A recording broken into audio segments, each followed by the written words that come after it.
A big hello to everyone listening in. My name is Dr. Salil Karkhanis.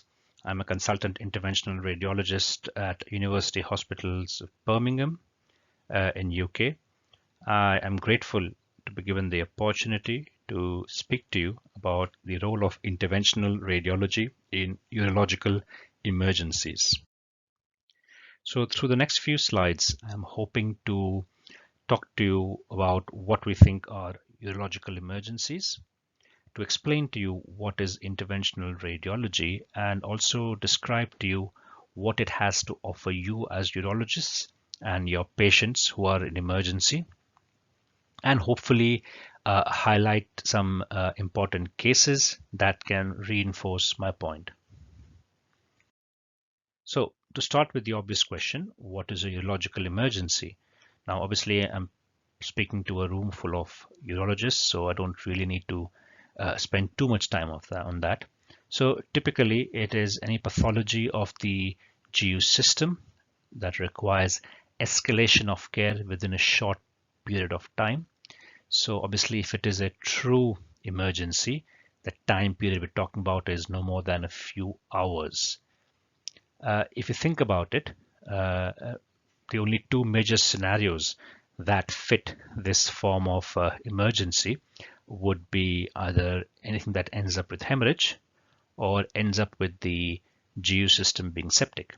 So in a hemorrhage scenario could be because of trauma, iatrogenic injury, or spontaneous bleeding amongst the major causes.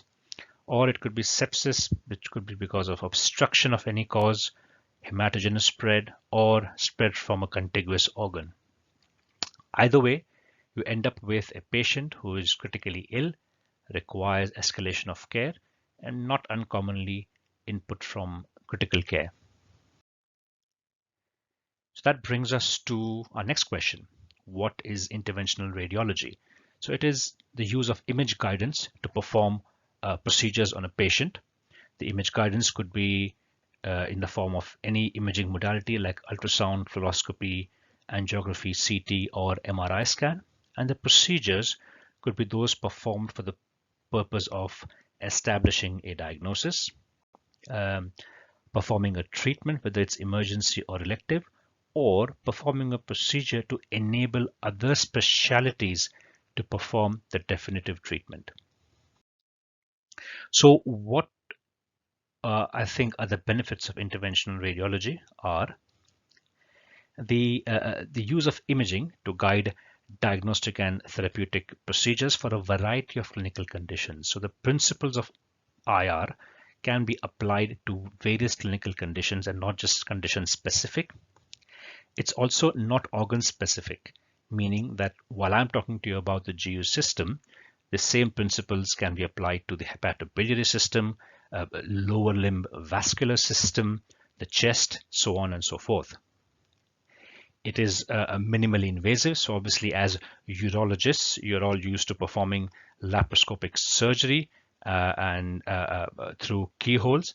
However, we perform most of our procedures through pinholes, even smaller holes. So it's truly minimally invasive. And the imaging or state-of-the-art imaging allows precision targeting, whether the targeting is to biopsy a renal lesion or to embolize a bleeding vessel or to perform an ablation of a renal cancer. So in a typical urological emergency patient, your treatment options would be conservative, if that suits the patient, do nothing. Medical, which could be antibiotics for sepsis or blood transfusion for hemorrhage, or proceed to surgery, which could be nephrectomy, partial nephrectomy, so on and so forth. Now, not all patients improve with medical therapy, and not all patients are stable enough to go for surgical management. So in for the zone in between, I believe interventional radiology or IR has a fantastic role to play. It has the benefit of being able to provide treatment options that can be definitive. For example, calculus obstruction or malignant obstruction of the ureter. You could perform a nephrostomy and leave a ureteric stent as a definitive procedure. It could be a bridging procedure to allow eventual surgery.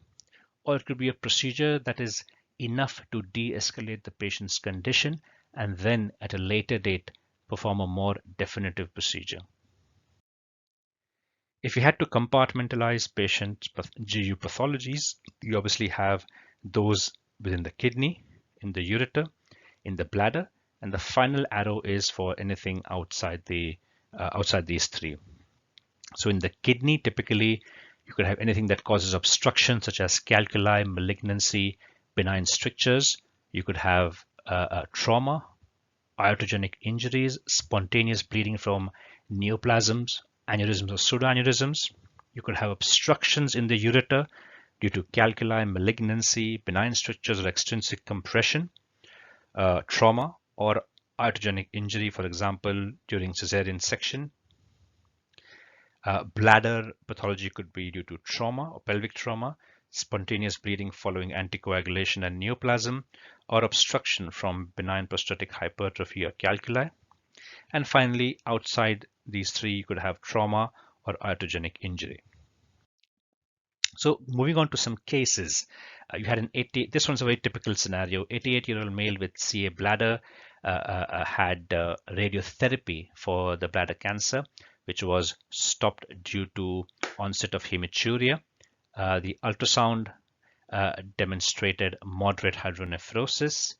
A CT scan confirmed bilateral hydronephrosis down to a very inflamed, thick-walled urinary bladder that had the catheter. So the purpose was not only to decompress the system, but also give urinary diversion to allow the bladder, the radiotherapy cystitis to heal. So you were able to, in the same sitting, perform bilateral nephrostomies and leave drains in for decompression and urinary diversion. The second case is a very complex one, which was a 61-year-old female known to have ulcerative colitis with multiple previous bowel operations with multiple fistulae.